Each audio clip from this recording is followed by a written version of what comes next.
7월 19일 밤인데요. 그날 술자리를 가신 기억이 있으십니까? 윤석열 대통령도 이 자리에 이 청담동의 바에 합류를 했습니다. 기억나십니까? 다 말씀해 주시죠. 얘기하시는데 제가 저 자리에 있거나 뭐 제가 저 비슷한 자리에 있거나 저 근방 1km 안에 있었으면 저는 뭐 걸겠습니다. 의원 뭐 거시죠? 의원님 뭐 거시겠습니까? 자, 권리가 있습니다. 저는 분명하게 사과를 다시 한번 먼저 요구하겠습니다.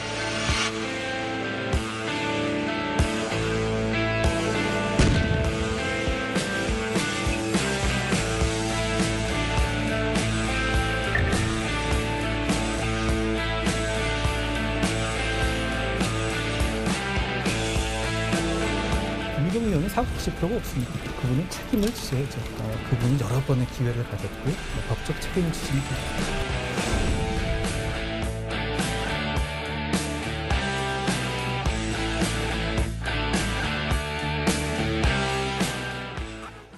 예, 한동훈 법무부 장관이 김의겸 민주당 의원에 대해서 10억 원의 배상을 청구하고 형사 고소까지 했습니다.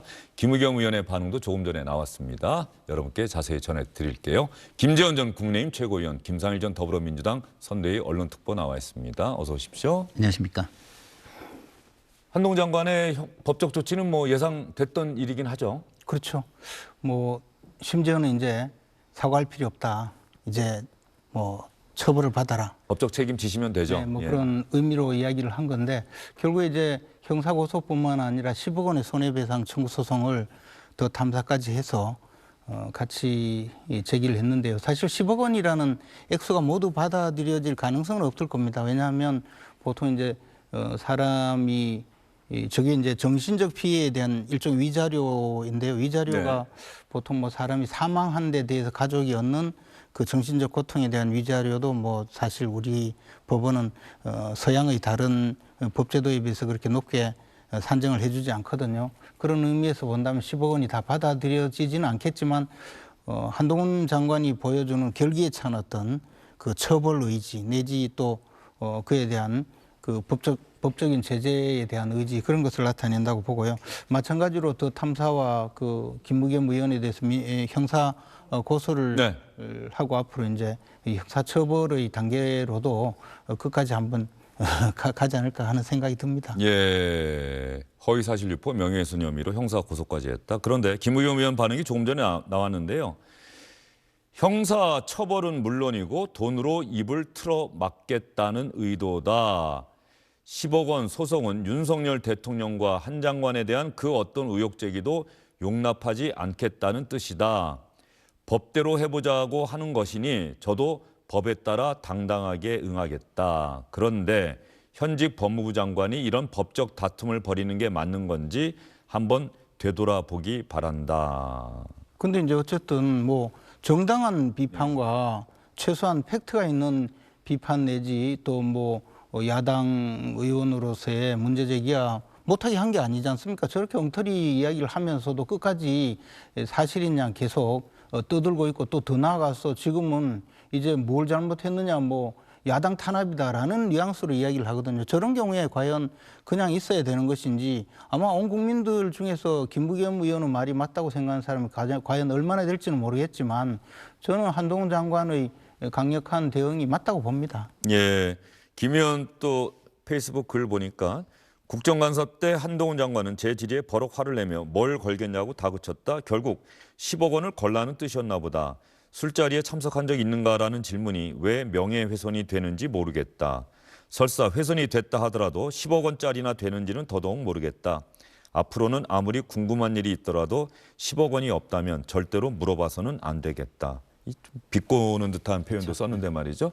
어쨌든 김의겸 의원은 한동훈 장관이 법무부 장관, 검사들을 지휘하는 자리고 법원에도 영향력을 끼칠 수 있는 자리인데 그런 자리에 있는 장관이 국회의원 또 언론이라고 하는 더 탐사를 상대로 해서 소송을 제기하면 이거는 입을 틀어막겠다는 의도다. 뭐 이런 논리로 지금 반박을 하고 나섰네요. 근데 그런 얘기를 왜 본인이 합니까? 저 같은 사람이 하게 좀 놔두지. 예?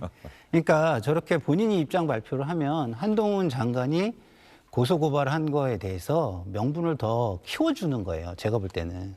저는 오늘 사실 방송 나오기 전에 한동훈 장관이 검사를 못 벗어났다. 예? 지금 국무위원이고 공소시효가 충분한데 국무위원은 국민을 위해서 일해야 되는 시기니까 이때는 야당과의 뭐 어떤 협치라든가 도움이라든가 이런 걸 받아야 되는 시기 아니겠습니까?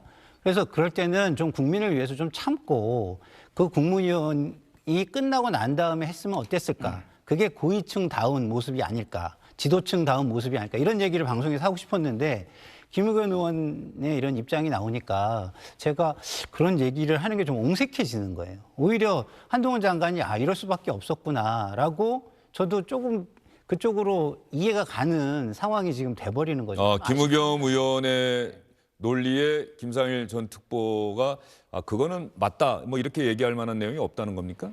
아니 맞다 할 부분은 제가 말씀드린 대로 국무위원으로서 법무부 장관으로서 한 부분은 좀 적절치 않아 보이고 좀 타이밍상으로도 좀 적절치 않아 보인다. 한동훈 장관이 개인인 한동훈이 하는 거라고 하더라도 그렇죠. 어쨌든 지금의 법인격이 법무부 있으니까. 장관이니. 예.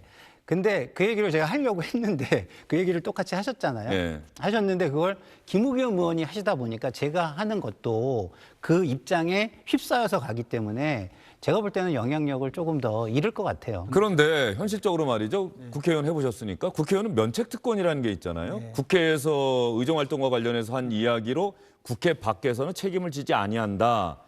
어떻습니까? 어떻게 보세요? 물론 이제 국회에서의 발언과 표결 뭐 그것이 설사 허위로 드러나더라도 국회 밖에서 책임을 지지 않죠. 근데 또 이제 대법원 판례에서 명백히 허위 사실임을 알고 그래도 이제 문제 제기를 하거나 명예훼손한 경우에는 면책특권의 범위 밖에 있다는 판례도 있었고 또 민사소송의 경우는 조금 다르게 또 민사소송은 예, 또 볼 수도 있는 것이고 또 이제 이게 이제 김의겸 의원 혼자 지금 문제 제기를 하는 것이 아니고 밖에 있던 더 탐사라는 매체와 또 심지어는 동거녀의 그 녹음을 해서 그 제보했던 그 동거인이 있지 않습니까? 제보자. 예, 제보자. 그분도 사실관계를 사실은 알면서 어떻게 보면 동거녀를 그 망신을 주기 위해서 전 여자친구, 전 남자친구 이렇게 뭐 하여튼 그렇게 뭐 남자친구든 그런 상황이 아닌지 지금 조사가 되거든요. 그래서 제가 보기에는 이 사안은 민사 책임은 여러 사람이 연대해서 물어야 될 가능성도 꽤 크고 형사 처벌도 검찰의 수사 결과, 경찰의 수사 결과에 따라서는 상당히 이제 책임을 져야 될 가능성이 있다고 봅니다. 더욱이 만약에 더 탐사 측과 사전에 이런 내용을 공유하면서 이 문제 제기를 하고 한쪽에서는 보도를 하고 이렇게 했다면 이게 공공관계가 형성이 될 수 있거든요. 더 탐사의 문제 제기 보도에 대해서요. 그러면 김의겸 의원도 함께 처벌을 받아야 될 가능성도 없지 않다고 봅니다. 자, 그런 면에서 면책특권이라고 하는 것이 존재하지만 김의겸 의원이 이번에 형사고소를 당했는데 형사적으로도 법적 책임을 질 가능성이 있다고 하는 게 한동훈 장관 측의 주장이고 또 법조인들 가운데서도 김의겸 의원이 법적 책임을, 형사적인 책임을 질 가능성이 있다라고 보는 근거 중에 하나가 국회 국정감사 때 한동훈 장관에게 질문할 때 한동훈 장관이 뭘 거시겠습니까 하면서 역공에 나서니까 당시에 김의겸 의원이 이런 얘기를 했던 적이 있어요. 잘 들어봐 주시기 바랍니다. 더 탐사라는 저를 지금 스토킹하는 쪽하고 같이 야합해서 말씀하신 거잖아요. 그렇죠? 혹시 그 스토킹의 배우가 김의겸 의원이십니까? 제가 더 탐사하고 같이 협업을 한 건 맞습니다. 하지만 그걸 야합이라고 말씀하시는 건 지나치다고 생각을 하고 뭔가 오해를 하시나 본데 제가 오늘 아침에 듣고 튼 게 아니고 이 녹음된 분량이 몇 회에 걸쳐서 상당한 몇 시간짜리 통화. 바로 저 부분, 더 탐사와 협업한 게 맞다. 그러면 국회가 아닌 다른 곳에서 더 탐사 측과 이야기를 주고받았고 이렇게 서로 하자라고 얘기했다는 게 드러난다면 그건 면책특권과는 상관없는 것 아니냐 이런 논리가 있는 것 같아요. 그러니까 그 협업의 수준이 중요한 것 같아요. 그 협업의 수준이 어느 정도까지였냐. 그 협업이라고 표현한 게 자료를 제공받은 정도, 제보를 받은 정도일 수도 있잖아요. 그럴 경우에는 저는 그게 뭐 형사적 처벌을 받기는 좀 어렵다고 보고요. 기획이나 계획까지 같이 하고 거기에서 뭐 서로 이야기를 하면서 진행 상황을 체크하고 막 이랬다면 제가 볼 때는 그거는 좀 형사처벌의 가능성이 있을 수도 예. 있다 이런 생각이 듭니다. 예. 일단 많은 경우에 국정감사 때 정치인들, 국회의원 방에서 일하시는 분들이 기자들을 대단히 중요하게 협업을 하죠. 생각하고 많이 연락하잖아요. 그렇죠. 우리가 이렇게 좋은 국정감사 자료를 찾아냈는데 크게 보도해주면 우리가 국정감사 때 또 더 크게 질문할게 맞습니다. 뭐 이러면서 네. 또 언론사 입장에서 보면 그 내용에 근거가 있고 그렇죠. 국민에게 알릴 만한 가치가 있다고 생각하면 경우에 따라서는 여러 꼭지 나가기도 하고 그렇습니다. 경우에 따라서 그거는 뭐 네. 다른 데 주시든지 저희는 안 하겠습니다. 이렇게 하는데 이번 더 탐사와 김우겸 의원의 협업이 어느 정도 수준인지가 대단히 중요하다. 네. 그런 말씀이신데요. 근데 이제 보면 예. 단순히 그 뭐 자신이 그 어떤 자료를 수집해서 내가 법사위에서 이런 질의를 할 테니까 당신들도 보도를 해라 이런 걸로 보이진 않거든요. 굉장히 저 지금까지 보여준 여러 가지 행위가 그래서 또 이제 그 자료를 수집하는 과정 거기에서 뭐 편집을 하는 과정 이런 것이 꽤 개입이 되었을 것이다라는 추측은 가능합니다. 단순히 뭐 내가 협업을 했다라고 말을 했다고 해서 그것이 공범관계가 성립된다고 볼 수는 없고요. 다만 이제 객관적으로 한 가지 사실을 전체를 보고 네. 이것은 과연 행위 공동체 또는 의사 공동체 또 더 나아가서 이제 법적인 용어로 기능적으로 서로 간의 행위와 역할을 분담한 것이 맞는지 뭐 그렇게 된다면 공동정범까지도 가능하겠죠. 예, 역시 검사 출신다운 또 명쾌한 설명 잘 들었습니다. 아마 많은 그리고 분들이 또 들으셨을 것 같은데. 민사소송의 경우에도 김우겸 의원은요 특석동에서 돈을 많이 벌었잖아요 땅으로. 그러니까 그 얘기는 또 왜 뭐 충분히 예상해도 괜찮을 것 같은데. 예. 어쨌든 간에 이게 형사적으로 처벌이 가능한 것이냐라고 하는 부분은 지금 법조계에서도 상당히 주목해서 보는 부분인 것 아니 같아요. 근데 제가 좀 그 시청자들을 위해서 바로 잡아야 예. 될 게 그 차액은 뭐 이렇게 사회에 이렇게 돌려주는 방식으로 했다고 흑석동 하니까. 관련해서요? 예, 예. 알겠습니다. 그 김우겸 부분은 의원 뭐 말은 오늘 누가 믿습니까? 예, 오늘 어쨌든 간에 오늘 논점은 아니니까요. 이른바 청담동 술자리 의혹, 그 의혹을 제보한 첼리스트가 경찰 조사 과정에서 전 남자친구를 속이기 위해서 한 거짓말이다라고 진술한 내용이 알려지고 김우겸 의원은 당시에 유감을 표명을 했었지요.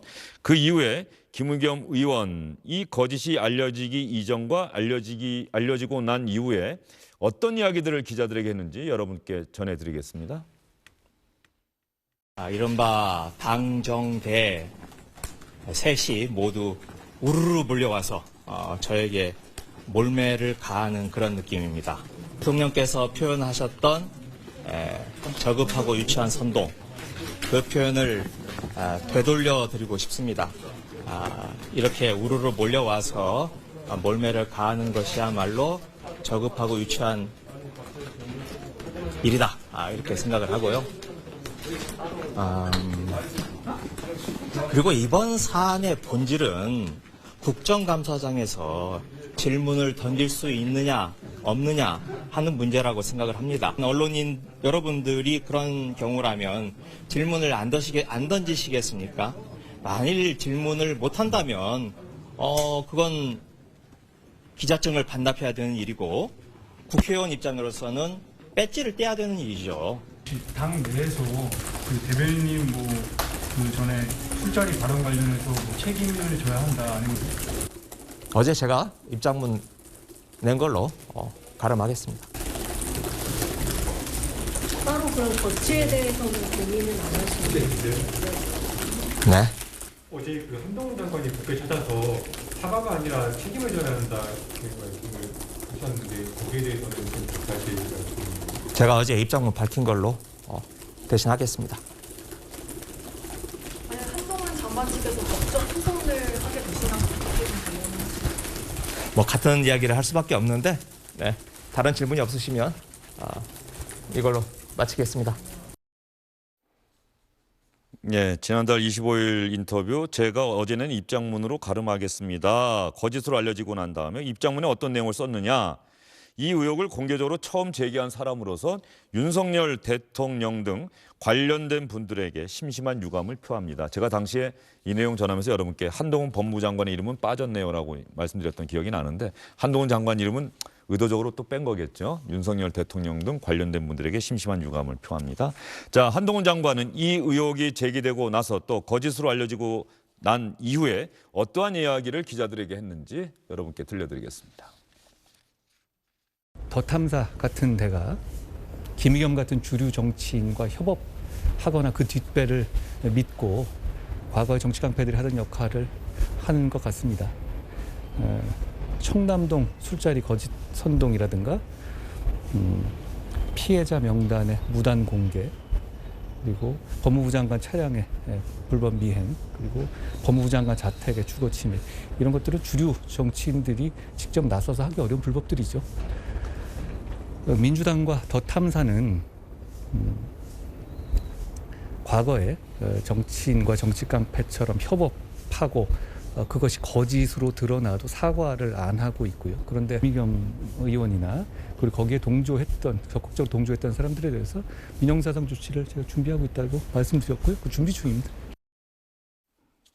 자, 한동훈 장관과 김의겸 의원의 이야기를 여러분께 충분히 들려드렸습니다. 한동훈 장관이 김의겸 의원 더 탐사 의혹을 제기한 사람을 상대로 해서 10억 원의 손해배상 소송과 형사 고소까지 했습니다. 안녕하십니까, 주영진입니다. 더 많은 뉴스와 라이브 이벤트를 보고 싶으시다면 화면 오른쪽을 눌러서 구독해 주시기 바랍니다. 저희 SBS 앱을 다운로드 받으시면 뉴스 속보 알림도 받아보실 수 있습니다. 텔레비전으로도 SBS 뉴스, 유튜브로도 SBS 뉴스 잊지 마시기 바랍니다.